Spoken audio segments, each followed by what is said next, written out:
제자 되어 제자 삼는 교회라는 제목으로 하나님 말씀을 나누겠습니다.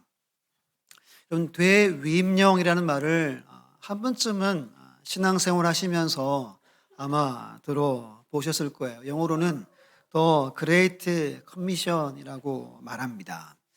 이 말은 절대적으로 복종해야 할 가장 크고 가장 위대한 명령이라는 뜻입니다. 누구나 따라야 할, 무조건적으로 따라야 할 하나님의 명령을 뜻해요. 이걸 다른 말로 지상명령이라고도 그렇게 부릅니다. 이 말은 가장 높은 곳에 놓인 명령이란 말이에요. 이 지상이 땅 위에가 아니라 우리가 헤아릴 수 없을 정도로 높은 곳에 있는 하나님의 명령이라는 뜻입니다. 그 누구도 거역할 수 없는 명령이라는 의미입니다.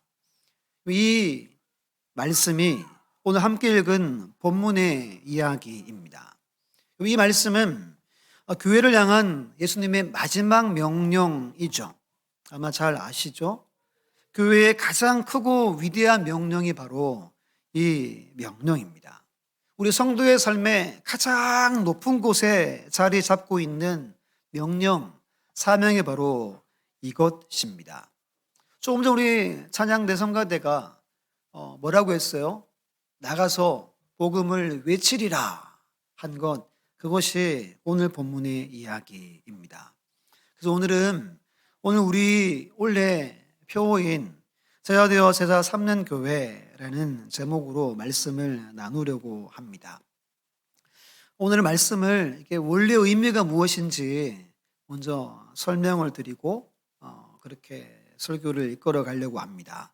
우리 첫 번째, 오늘 18절로 20절에서 하나의 명령어가 있어요. 하나의 명령어. 그것은 제자를 삼으라는 명령을 우리 주님이 하십니다. 오늘 18절로 20절 보면 동사들이 제법 나와요. 가서, 너 가라. 모든 민족으로 제자를 삼아라. 세례를 베풀어라. 그리고 가르쳐 지키게 하라. 다 동사들이죠. 근데 이 동사들 중에 명령어는 단 하나라는 거예요. 뭐라고요? 제자를 삼아라. 이게 주 동사라고 말합니다. 나머지 동사는 동사의 행동을 말해요. 설명해주고 수식해주는 분사를 뜻합니다. 여러분, 오늘 제자를 삼으라 이 말씀의 시제가 과거 명령입니다. 헬라어에서 과거 시제는 단 1회적인 사건을 말해요. 단 한 번 있는 사건. 여러분, 이런 이야기 잘 알죠? 한 번 해병은? 모르십니까? 제가 육군인데도 아는데. 한 번 해병은 뭐예요? 그쵸. 이걸 왜 우리가 다 알까? 제가 혼자 웃었어요. 한 번 해병은 유명한 해병이에요. 여기서 말하는 게 뭐야? 한 번 제자는 영원한 제자다 라는 의미예요. 누군가를 내가 따르기로 결단했다면 일평생을 따르는 것이 이 당시 문화였어요. 그러니까 세례 요한을 섬기다가 예수님이 나타나서 예수님께 묻죠. 예수님, 제가 따라가도 되겠습니까? 세례 요한에게 따라가라 이야기하는 것이 그런 이유이기 때문입니다. 그럼 여러분, 오늘 이 말씀이 예수님이 언제적에 하신 말씀이죠? 너무 쉬워가지고 그렇죠? 예수님이 승천하기 바로 직전에 마지막으로 남기신 말씀이 오늘 말씀이죠. 복음서나 사도행전 1장에 같은 현장에서 하신 말씀들이 따로따로 말씀합니다. 사도행전 1장 8절에 오직 성령이 너에게 임하시면 너희가 권능을 받고 예루살렘과 온 유다와 사마리아와 땅끝까지 이르러 내 증인이 되리라 하시리라. 이 말씀 역시 언제 하신 거죠? 승천하기 직전에 그 자리에서 하신 말씀입니다. 그럼 땅끝까지 이르러 내 증인이 되라는 말은 모든 민족으로 뭐 삼아라는 거죠? 제자 삼아라라는 말씀과 같습니다. 마가복음 16장 15절에도 너희는 온 천하에 다니며 만민에게 복음을 전파하라. 요한복음 24장 48절에 너희는 이 모든 일의 증인이라. 요한복음 20장 21절에 아버지께서 나를 보내신 것 같이 나도 너희를 뭐 한다고 해요? 보내노라. 이것이 복음서 마지막에 기록되어 있는 예수님의 마지막 명령입니다. 표현은 다르지만 내용은 하나의 명령어예요. 뭐라고요? 제자를 삼아라. 이것입니다. 본문은 이 제자를 삼아라 주 동사를 꾸미기 위해서 두 가지를 분사로 말씀합니다. 첫 번째가 세례를 주라이고 두 번째가 가르치라입니다. 먼저 세례를 주라를 살펴볼게요. 제자를 삼으려면 제일 먼저 뭘 줘야 된다는 거죠? 네, 세례를 먼저 줘야 하는 거죠. 그럼 퀴즈입니다. 예수님이 이 땅에 계실 때 세례를 베푸셨어요? 안 베푸셨어요? 긴가민가 합니까? 예수님이 이 땅에 계실 때 세례를 베풀지 않으셨어요. 한 번도 안 베풀었어요. 그런데 오늘 떠나시면서 자기들의 제자들, 앞으로 세워질 교회에게 하나님이, 예수님이 명령합니다. 이들은 제자를 삼아야 하는데 그들을 먼저 세례를 베풀어야 한다.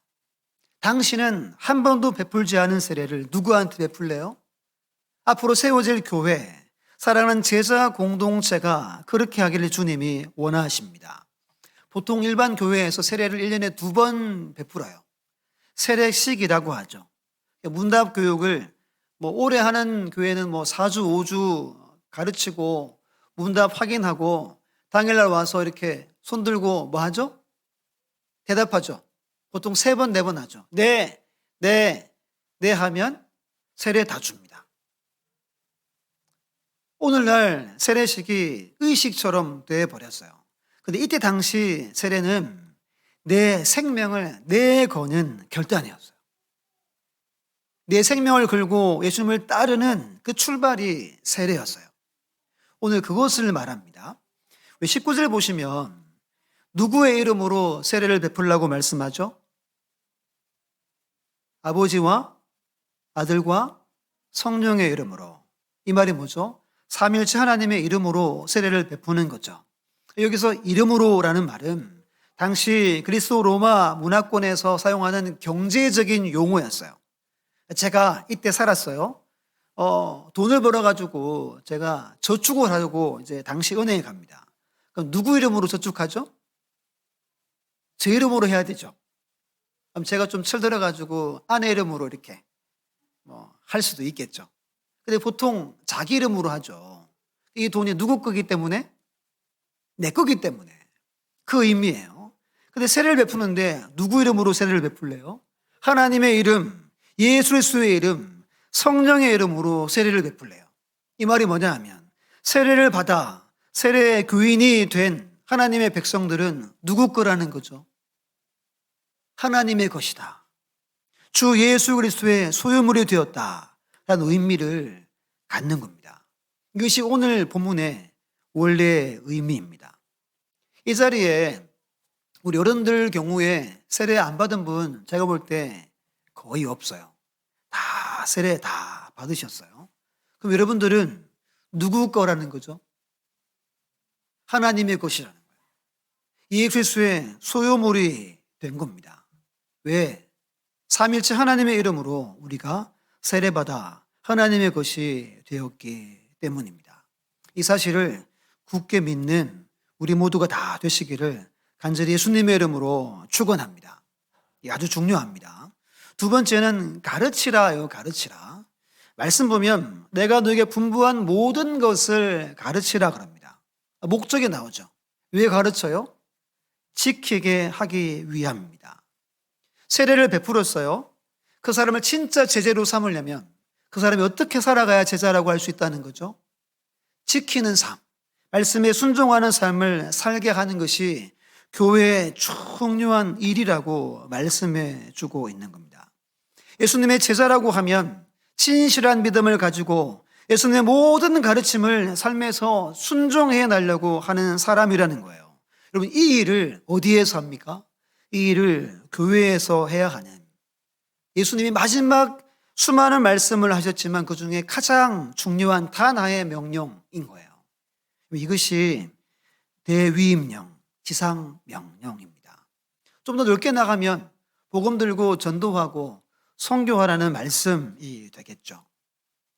두 번째, 우리 화면을 보고 두 번째 같이 읽어볼게요. 시작. 하늘과 땅의 모든 권세와 임마누엘 약속은 하나의 명령어를 위한 것이다. 아멘. 18절과 20절 이야기인데요. 먼저 18절 말씀, 우리 성경 보고 같이 읽어볼게요. 18절 시작. 예수께서 나와 말씀하여 이르시되 하늘과 땅의 모든 권세를 내게 주셨으니. 아멘. 누가 주셨을까요? 하나님이 주셨겠죠. 여기서 하나님이 내게 하늘과 땅의 모든 권세를 주셨다라고 말씀하시는 이유는 이것을 이제 사용하시겠다라는 의미입니다. 어디에 사용하고 무엇을 위해 사용할까요? 19절, 20절을 위해 사용하시겠다는 뜻입니다. 대위임령을 믿고 따라가는 교회를 위해서, 주님의 제자들을 위해서 예수님이 처음으로 사용하시겠다는 거예요. 마태복음 3장에 보면 예수님이 세례받을 때 하늘에서 성령이 무엇처럼 임하죠? 비둘기처럼 임하죠. 4장에 넘어가서 예수님이 40일 동안 금식하십니다. 그리고 뭐 당하시죠? 마귀에게 시험 당하죠. 시험을 3번 당합니다. 마지막 3번째가 마태복음 4장 8절 9절에 이렇게 말해요. 마귀가 또 그를 데리고 지극히 높은 산으로 가서 천하 만국과 그 영광을 보여 이르되 만일 내게 엎드려 경배하면 이 모든 것을 내게 주리라. 뭐라고 유혹합니까? 내게 엎드려 절해봐라. 내가 천하 만국을 다스리는 권세를 주겠다 라고 유혹합니다. 예수님이 어떻게 했죠? 물리치죠. 거절합니다. 그리고 예수님은 하나님의 뜻에 순종하는 길을 택합니다. 여러분, 하나님의 말씀에 순종하는 길은 무슨 길이죠? 고난받고 십자가에서 죽는 길입니다. 결국 주님은 십자가에서 돌아가시죠. 근데 그 죽음이 끝이 아니었죠. 그 순종의 결과 천하 만국의 권세가 아니라 오늘 18절에 하늘과 땅의 어떤 권세죠? 모든 권세를 하나님이 주셨어요. 근데 우리 주님이 단 한 번도 자신의 사역이나 자신에게는 한 번도 사용하지 않으셨어요. 이게 진짜 감동입니다. 한 번도 안 사용하고 떠나고 놓고 가는 교회를 위해서 사용하시겠대요. 제자를 삼고 세례를 주고 말씀을 지키게 하는 누군가에게 오늘도 하나님은 하늘과 땅의 모든 권세를 부어주신대요. 믿습니까? 어떤 교회가 받을까요? 어떤 성도가 이걸 받을까요? 말씀을 기억하고 또 내가 제자가 되고 또 내가 제자 삼는 일을 위해서 몸부림치는 교회에 부어주는 거예요. 그냥 나를 위해 살고 그냥 나를 위해 인생을 허비하는 자에게 결코 부어주지 않는다는 거예요. 오늘 말씀이 그런 겁니다. 우리 20절 보시면 중간에 이렇게 말하죠. 볼지어다 내가 세상 끝날까지 너희와 항상 함께 있으리라 하시니라. 임마누엘 약속입니다. 마태복음에서 가장 중요한 주제가 이거예요. 함께 하심. 이게 마태복음의 아주 중요한 주제입니다. 마태복음 1장 23절에 이렇게 말합니다. 보라 처녀가 잉태하여 아들을 낳을 것이요 그 이름을 임마누엘이라 하리라 하셨으니 이를 번역한즉 하나님이 우리와 함께 계시다 함이라. 마태복음 1장을 시작하면서 임마누엘을 약속하십니다. 마태복음 18장 20절에 두세 사람이 내 이름으로 모인 곳에는 나도 그들 중에 있느니라. 중간에 가서 2명이 모여도 내가 너희들과 함께 할 거야. 3명이 모여도 내가 너희들과 함께 할 거야. 임마누엘을 약속하십니다. 그리고 오늘 본문 마태복음 마지막에 가서 내가 영원토록 너희와 함께 하겠다라고 말씀합니다. 이 말씀이 아주 중요합니다. 앞으로 예수님이 승천하시고 교회가 세워져요. 근데 교회가 세워지는 그 바탕 기초가 뭐냐 하면 임마누엘이에요. 우리 교회가 더 든든히 서나가는 근거는 하나님의 함께 하심이죠. 믿습니까? 그냥 여러분 교회가 세워지고 부흥하고 요즘에 교회들이 참 어렵습니다. 재정도 많이 줄고, 지난해 장동민 교수님 헌신예배 한번 오셨죠. 제가 몇 번 통화했는데 처음에 그랬어요. 성도들이 11조는 잘 합니까? 궁금하대요. 요즘 여러분 11조 안 한대요.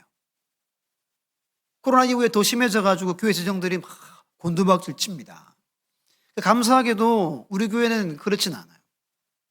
계속 그것을 유지하고 내년에 조금 더 예산이 늘어났어요. 그럼 이렇게 함께 하심으로 교회가 세워지는 거예요. 함께함을 믿을 때 헌신하고 충성하는 삶을 살 수 있는 거죠. 18절과 20절이 너무 중요합니다. 임마누엘 하는 목적이 뭐냐 하면 내가 함께하면서 하늘과 땅의 모든 권세를 제자를 삼는 그 교회에게 부어주겠다는 겁니다.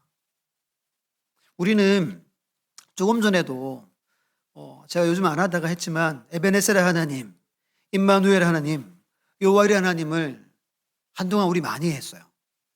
정말 내 인생에 이렇게 되기를 원합니다.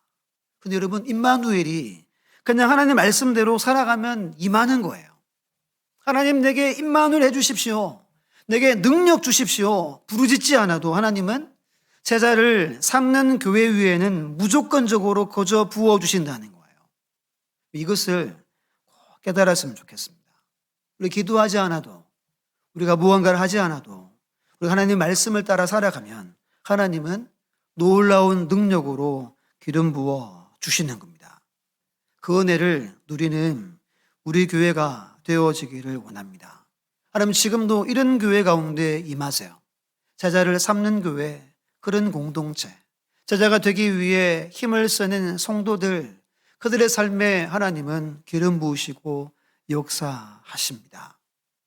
이런 말씀을 예수님이 하셨어요. 우리 화면을 보고 요한복음 14장 12절 함께, 요한복음 14장 12절 함께 읽습니다. 시작. 내가 진실로 진실로 너희에게 이르노니 나를 믿는 자는 내가 하는 일을 그도 할 것이요 또한 그보다 큰 일도 하리니 이는 내가 아버지께로 감이라. 아멘. 오늘날 교회는 예수님이 공생에 사역한 것보다 훨씬 더 많은 일들을, 큰 일들을 하고 있습니다.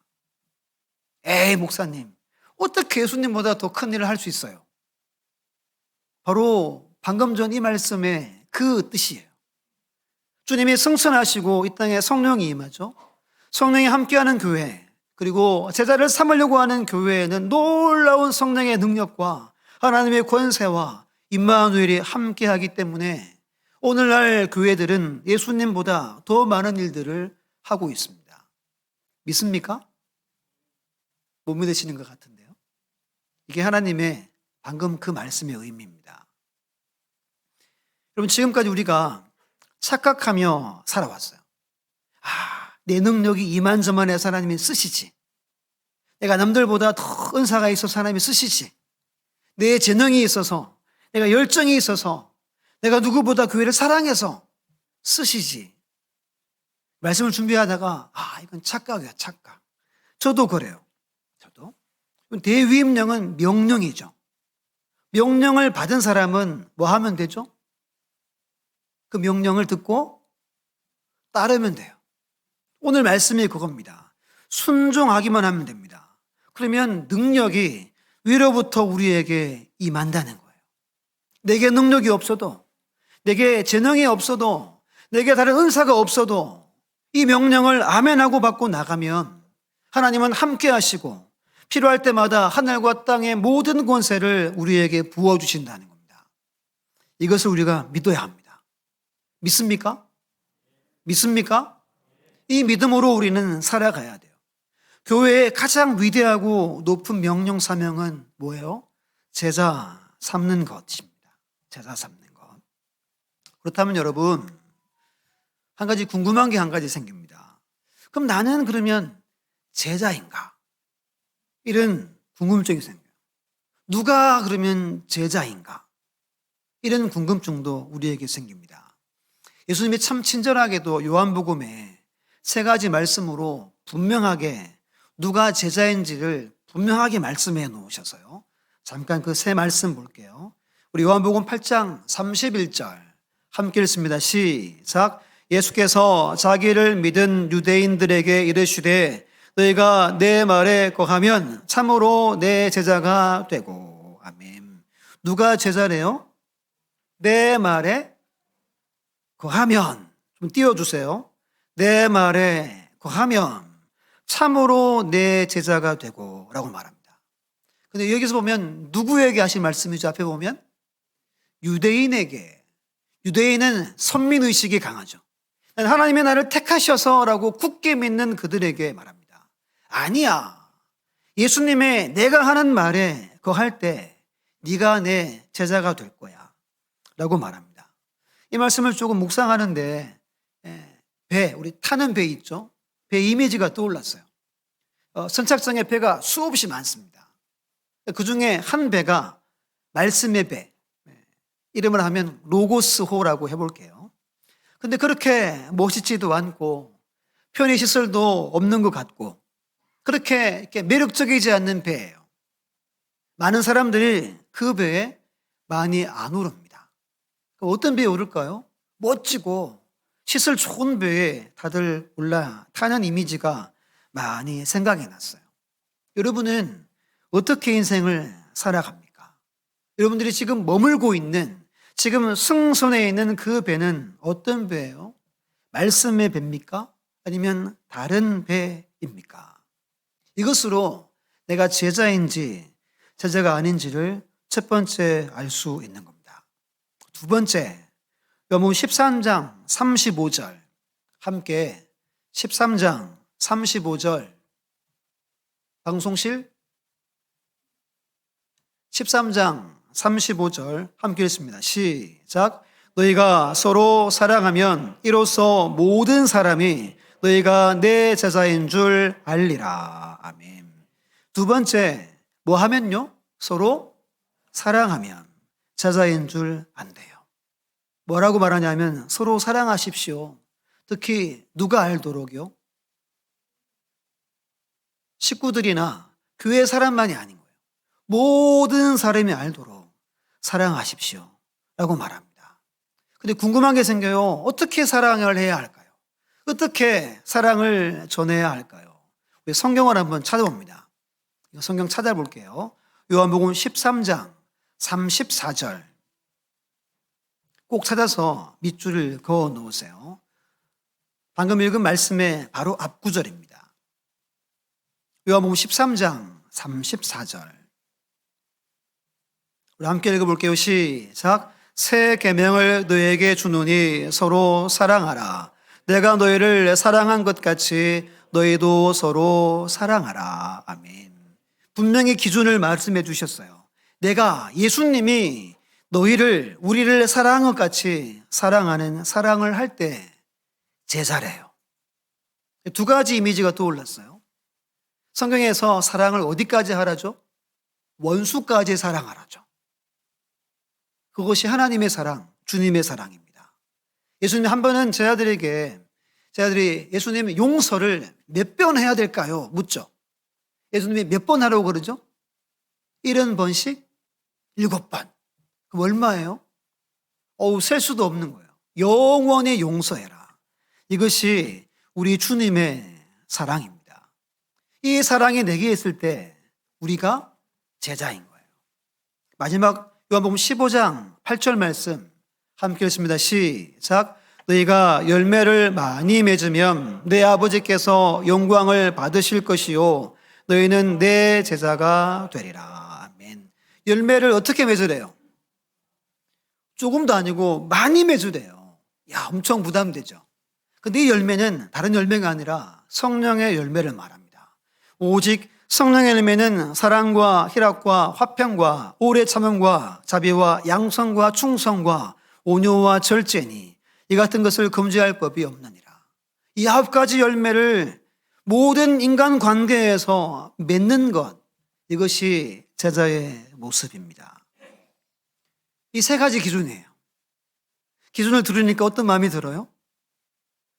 이거 만만치 않은데 이거? 어떡하지? 나 말씀에 안 거하고 나 원수도 사랑 못하는데 내가 성령 열매가 없는데 이런 생각이 아마 다 들 거예요. 저도 듭니다. 근데 이것이 제자의 기준입니다. 다른 기준은 없어요. 뭐 열심히 봉사하고 열심히 헌금하고 이런 기준은 여러분 성경에는 없습니다. 이 세 가지 기준이 유일한 거예요.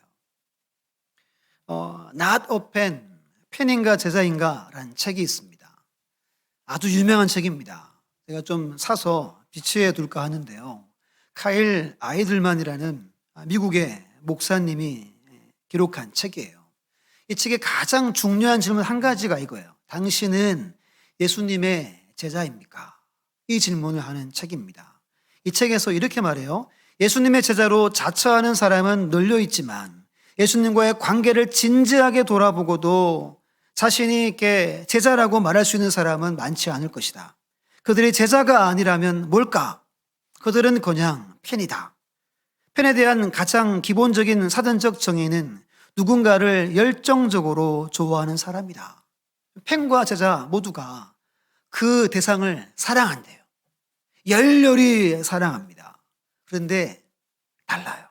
책에서 말합니다. 펜은 좋아하는 대상에 대해 줄줄이 다 깨고 다 알지만 개인적인 관계는 없어요. 하지만 제자는 개인적인 깊은 관계가 있습니다. 펜은 안전한 관람석에 앉아 응원만 할 뿐이지만 제자는 경기장에 함께 들어가 희생하고 고통에 동참한다. 펜은 예수님에 대해 모르는 게 없지만 정작 그분을 개인적으로 알지 못한다. 하지만 제자는 개인적으로 예수님을 안다.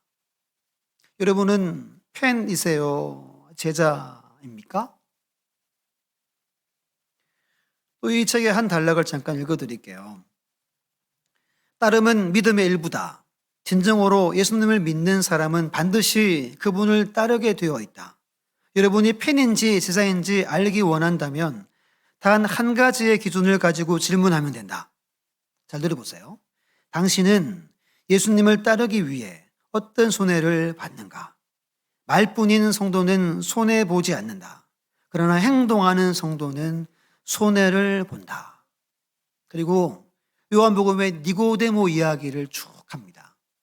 니고데모 이야기가 요한복음에 3번 나와요. 3장에 밤에 예수님을 찾아와요. 니고데모가 누구냐면 유대인의 지도자였어요. 왜 밤에 찾아왔을까요? 누군가가 볼까봐. 보면 어떻게 되죠? 저 사람 예수님 쫓아다녀. 그럼 손해당하니까. 밤에 3장에서 밤에 예수님께 찾아와요.